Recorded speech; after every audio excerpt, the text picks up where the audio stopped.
Well, we're back. I told you about the newspaper, so we're ready to do the newspapers. Wherever you find yourself, we say we're grateful. Good morning to you, pharmacist, Sally for Combat. You work with the Boku Presbyterian Hospital. You're the head of primary healthcare pharmacy, as well as your wife, Flora, who works with the Ghana Immigration Service, posted to the Misiga border. Right. I know some people don't like me to mention. Oh, good morning to you. Good morning, Roy. Yeah, mine. Yeah, whatever. How are you? You look like your voice is somewhere. I'm okay. Yeah, I'm You need not to drink sure some water, some hot water. I need my hot tea. Okay. And lemon. Oh, okay. Yes. Yeah. Since then March you've been drinking that. Then I'll be fine. Corona make people they shake. It's a ritual. You have to take care of you. Yeah. You mentioned Corona. Listen, I think it's been a while since we went on the Ghana Health Service website to give you an update on the coronavirus situation. Some people are very relaxed. It's become, we say this is the new normal, but it doesn't mean that the precautions must also be thrown away. I was listening to a report on the BBC where the Africa Disease Control Center is worried because on the entire continent, the figures are still going up. South Africa is still very much in the lead, almost half of the cases in Africa, but that's because they're doing massive testing still. So this is the picture of Ghana from our own Ghana Health Service website. Our active cases, 3,313. Confirmed cases. And Ghana, by the way, is one of those countries that they are watching on the continent of Africa, 39,075. The deaths now stand at 199. New cases, 574. So pretty much, coronavirus is still with us. The fact that we don't talk about it every day like we used to doesn't mean that we should relax on the precautions. So please take the necessary precautions as you step out today. We've seen in the Awoshi protest, for instance, people absolutely didn't bother to even wear the mask. We're not bothering, but the disease is still with us and we still don't have a cure. So please protect yourself wherever you go. That's a reality of our situation. Exactly. All right, let's settle for the papers. We've got the Graphic, the Times, the Finder that tends business on Thursdays, the Daily Statesman, the Daily Guide, the Daily Dispatch, and Gifty Andwape, our colleague, will be joining us to do the review. But let's begin with the Daily Graphic newspaper. Front page of the Graphic. Footbridges on holiday. Pedestrians put lives at risk on roads. It's just like the coronavirus and the washing of hands and the wearing of masks. Even with and this story, the Graphic is highlighting the fact that even though they've got the footbridge right there, people still prefer to cross the road and put their lives at risk. So you see that on the front page of the paper pretty shortly, where the people are crossing the road and the bridge is as empty. And it's just right there. Nobody even bothering using that footbridge. Pedestrians have abandoned many footbridges meant to aid their movements across some major roads in Accra and continue to jaywalk at the cost of their lives. While the footbridges lie predominantly idle, some of the pedestrians, including children, meander their way through moving vehicles as they move from one side of the road to the other. Some of them also jump over walls and barricades in their bid to cross over to other sides of the road, putting their lives and those of other road users in danger. This is something that we all see. Some of us are even guilty of it. We do it. And it's a shame because when there are no bridges, we talk about it. We make so much noise. I remember the Adenta situation. So much noise. We put pressure on the state. Whole campaign.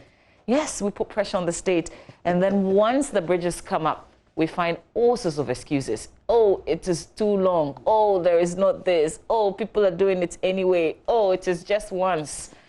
I mean, yeah. Okay, let's do the other stories on the front page. EC inaugurates adjudication committee on voters register. That exercise is wrapping up tomorrow. Today. Tomorrow, Friday. Roland, don't confuse me. But there will be a mop-up exercise. So please register. That way you can You mean the vote. registration itself? When it's the registration itself. There's a mop-up exercise on the 7th and 8th of August, correct? Yes, all right. At the district offices. District offices. They had intended to do it at some selected centers in the communities, but now they decided to do it in the district office. Do you even know where your district's electoral commission office is? I don't know. But if you know you haven't registered, you got to find out. I mean, that's the reality of the situation. Yeah, but if you haven't registered, then find the ones closer to you and register so that you don't bother with the district office issue. President opens University of Environment and Sustainable Development. Let's check out the center spread of the paper. House amends Minerals Income Fund Bill for efficiency, and that house is the House of Parliament. GIZ Swiss Embassy donates PPE to a Greek ministry, and then NDPC launches book on WASH program. On the back page, 8 foreigners before court for cyber crime. It says 18 foreigners who allegedly entered the country illegally to engage in cyber crime have been put before the Wa Circuit Court. The accused, believed to be Nigerians, were arrested last Saturday after they had duped unsuspecting people of various sums of money. The accused persons are facing 3 counts of obtaining electronic medium falsely, possession of illegal devices, and failing to comply with the imposition of a ban on travel into the country. The rest of the story you can check out. Humanitarian organization donates PPE to Presby Church. That's my church, a church-based humanitarian organization. ACT Alliance Ghana Forum has presented personal protective equipment with 221,000 Ghana cedis to the Presbyterian Church of Ghana for distribution to selected health institutions in the country. You see, we're not selfish, we're giving it out. All right, Gifty, is Gifty with us? Okay, not yet. So let's do the Ghanaian Times newspaper. Front page of the Times. New varsity takes off September as President opens first phase of University of Environment and Sustainable Development. Magdana applauds government for 100 billion Ghana cedis or Batampa COVID-19 recovery plan. Former President Mahama registers for voter ID card out of Bole, but you know, fallout of that, especially the speech that he made, making reference to 8 years of this administration when it's not 8. It happens. Dr. Doris. It was a slip, but good for the politics. But it was a serious one. It was a serious one. It was a slip, big slip, but good for the politics. I was listening to Mustafa Hamid on Joy FM on Top Story, and the question that he was asked, the first point he wanted to make was, oh, by the way, we want to say thank you to the former president for giving us 8 years. All right, let's go back to slip, good for the politics, but Charlie. Slip. So it's okay. Good for the music. Back on the front page of the Ghanaian Times, Dr. Doris Date goes home today. May her soul rest in peace. Fetish priestess in court over alleged murder of 90-year-old woman. Let's give you a bit of that update. So it says Serena Filipina Mohammed, the alleged fetish priestess arrested in connection with the lynching of 90-year-old Madame Ekuya-Dente, was yesterday remanded by the Bole District Magistrate Court in the Savannah region. Security personnel had a tough time controlling the large crowd that besieged the court premises to catch a glimpse of the 40-year-old suspect. Her plea was not taken, and the court presided by Andrew Kojua ordered the suspect to reappear on August 20. Serena Mohammed caused laughter when she told the magistrates that, quote, "Your worship, I can even treat you of any sickness you are suffering from," unquote. The suspect, it is recalled, declared 90-year-old Madame Ekuya-Dente, which led to her lynching by a mob at Kafaba in the East Gunja municipality of the Savannah region on July 24 this year. She was bold enough to say that to the judge, but I guess the person she fails to treat is herself. We'll see how this case goes. We'll continue to give you the update, but on page 3 they have some related stories. Crime, police hunts woman for allegedly beating rival to death is also another story there. A woman identified as Christiana is being sought by the Eastern Regional Police Command for allegedly beating her rival to death. Christiana accused her rival Millicent Opoku 40 of flirting with her husband at Trom Francis, a suburb of Koforidua in the eastern region, and attacked her. Okay, that bits of what she used in attacking, I think a stick.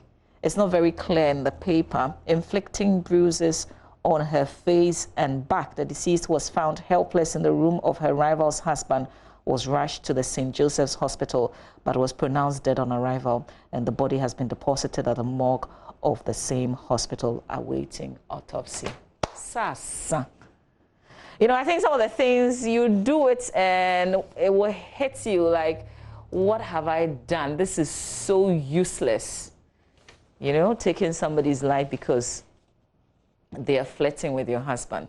Now, you are the one who is going to suffer. You won't even see that husband of yours if the Lord deals with you appropriately.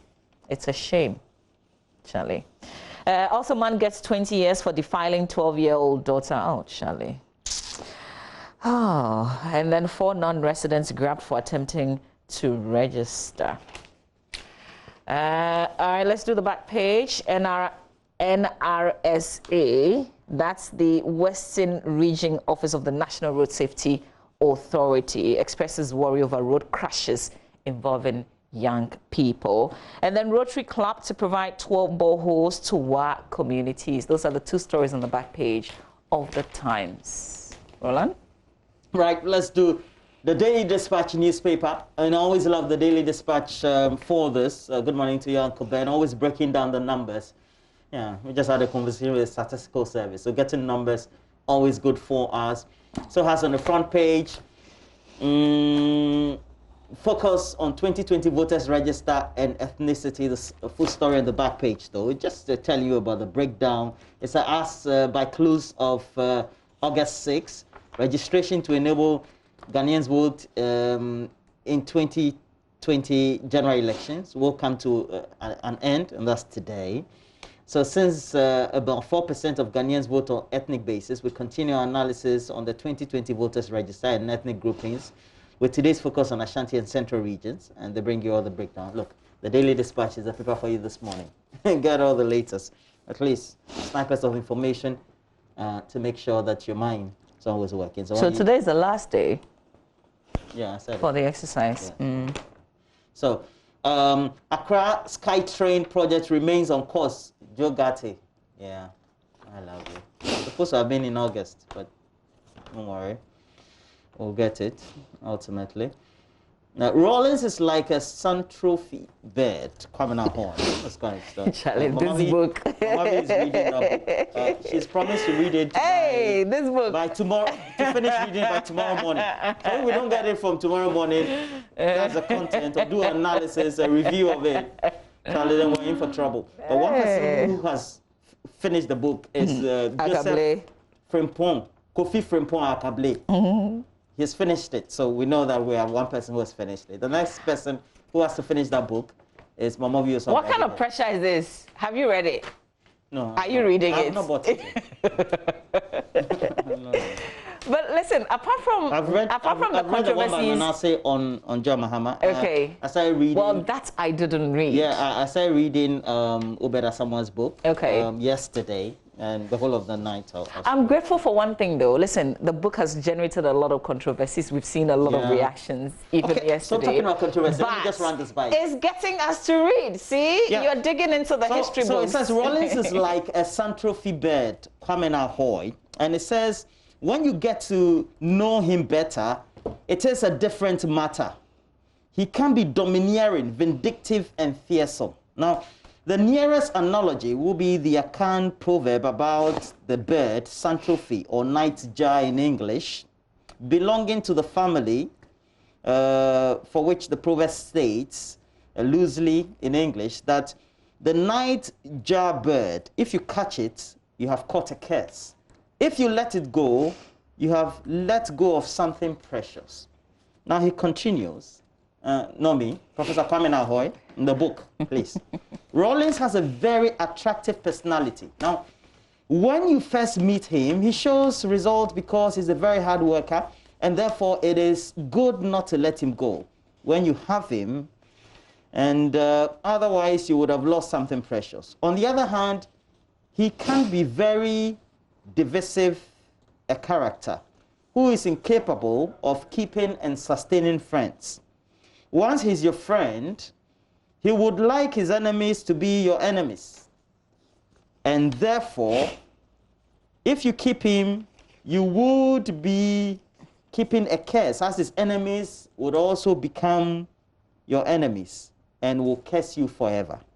Chai. It means that the liabilities of Rawlings would also rub on you. That's what he's trying to say. Now he continues, the other positive attribute of Rawlings is that as a leader, he is decisive. He is the type of leader who would say, I want a 100 economist. I don't want the economists who will confuse me on the other hand, on one hand, and on the other hand. But even if you present yourself as a 200 economist and he chooses one of those hands, you can be sure that he will go with that hand all the way. He also continues to say, he's also the type of leader who would not like advisors who would give advice on the basis of all things being equal. Because he continues again, knowing very well that in this world, all things are never equal. There's no equality in this world.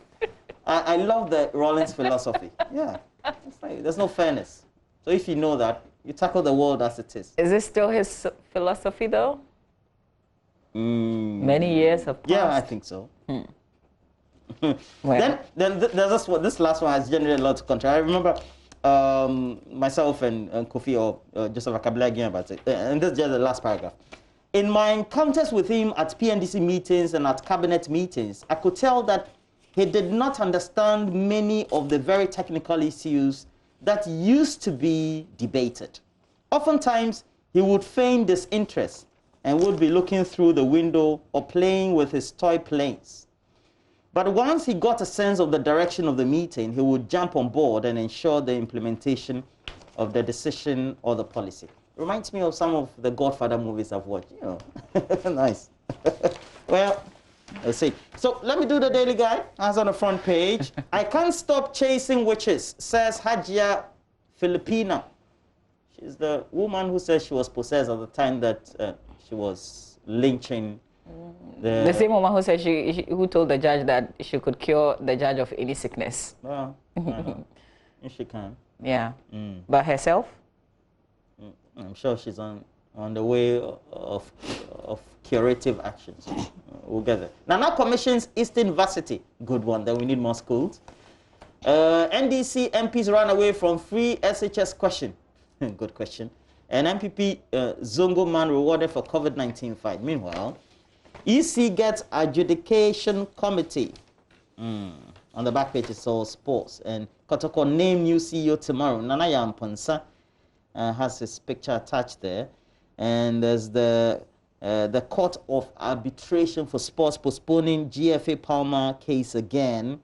And a number of stories about Messi and Arsenal. That postponement, though, I mean, I heard some people say they don't respect us. I mean, this... Oh, why? Yeah, because they didn't give us reasons for the postponement. But then and then they were citing the Manchester City Champions League issue and how they quickly resolved that issue. And then this is the second postponement, by the way. I think we haven't touched on the Daily Statesman, so that's the last paper. And Roland, there's a reaction. There's another Rawlings reaction that we would bring to our viewers on myjoyonline.com following that book by the professor. The Daily Statesman, your liar assembly members tell untrustworthy Muhammad, that's in quotes.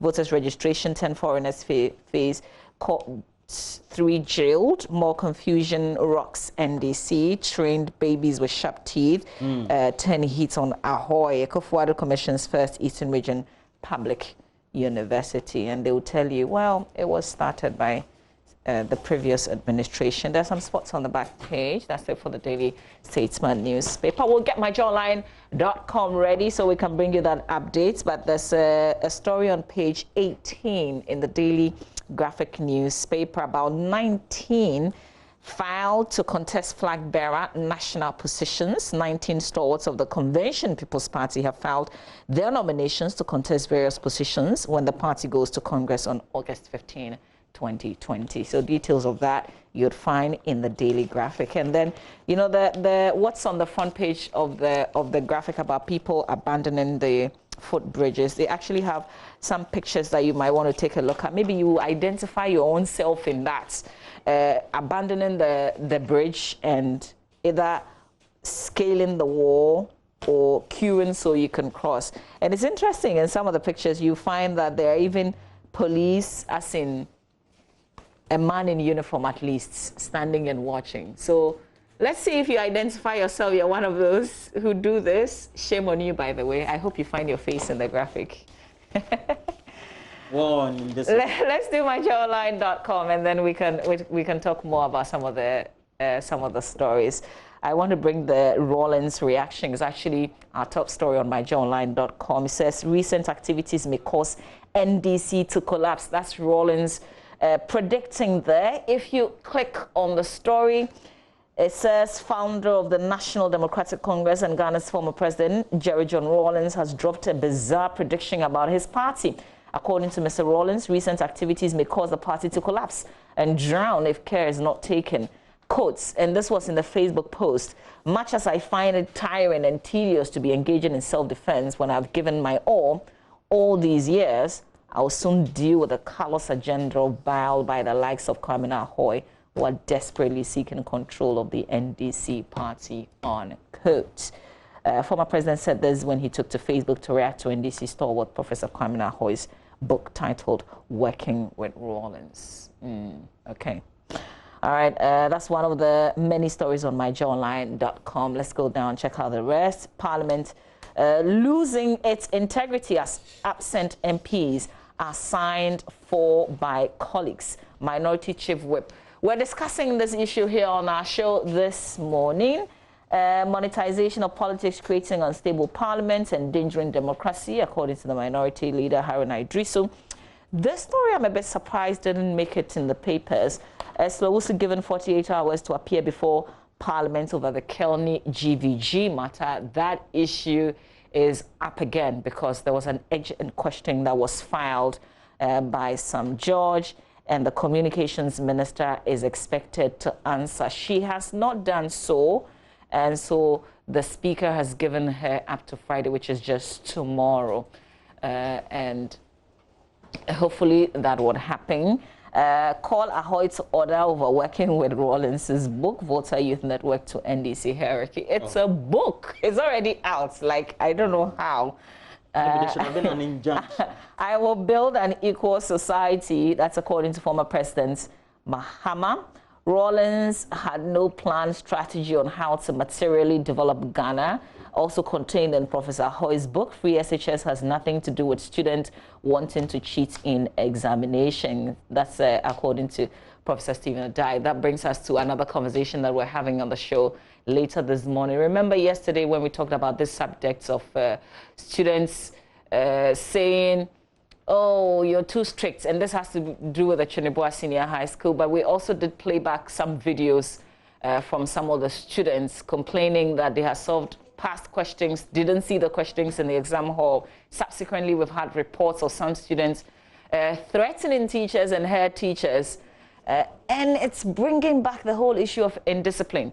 Some of our callers yesterday said it's because of the the child rights things that we've been preaching all these years. That's brought us to this point of indiscipline in our young people. So we want to, discuss this matter thoroughly and bring good perspective to it. As parents, as citizens, we've got educationists joining us, and one of the advocates, I guess if he was here yesterday, then the callers would have blamed him. Bright Appiah is a child rights advocate. He'll also be joining us on this conversation. I hold the view, though, that rights have nothing to do with discipline. I mean, you still have to uphold the rights of the child. If they are in discipline, you've got to deal with that. It couldn't be because of that, but maybe we're failing in some ways. So we will discuss this matter. Roland, is there anything you want to talk about? I just thought that We need to make sure that the relevant issues of concerns that we have about whether it's tribalism, bigotry, and then issues being raised on either side. And I'm talking the MPP and NDC here, within the political space that we find ourselves, is mended before we get into the main electioneering. The NDC is crying foul about concerns they have. We have plethora of videos that have gone viral about security forces. And I'm talking security forces because immediately you bring in a combination of the military, the immigration service, and even the police onto the ground.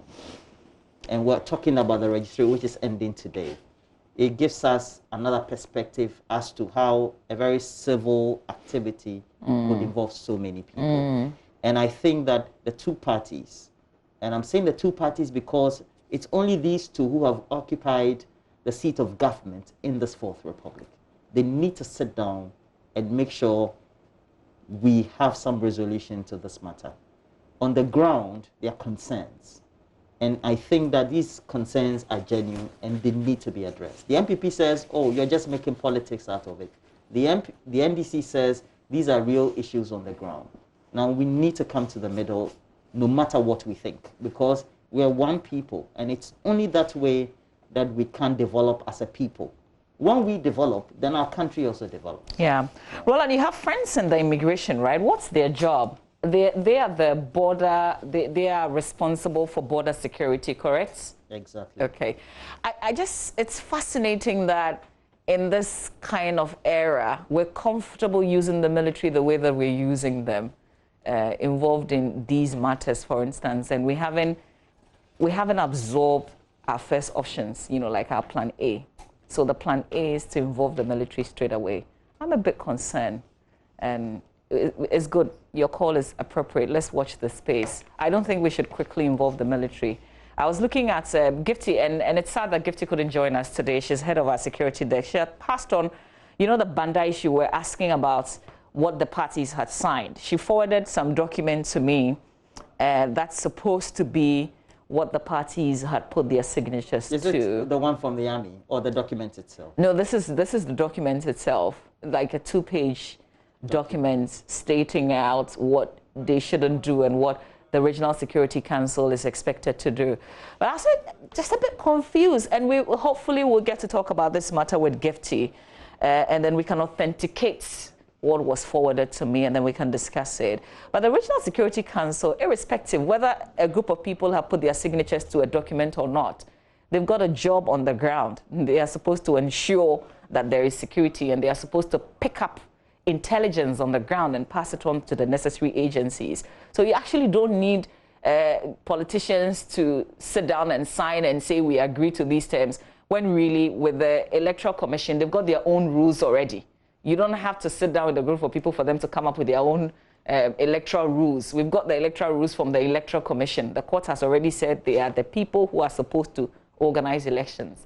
If we're going according to their rules and you have your security agencies and what they are supposed to do, then we really don't need another kind of agreement from political parties on the ground, for instance, like in Banda. So this matter is one that we certainly will have to discuss and look at whatever agreement, but the exercise is coming to a close today. It's just a bit worrying that we're putting the military, the soldiers in the front line, that's our plan A, real quick. When I was thinking overnight that, isn't immigration supposed to be doing the border security duties? Anyway,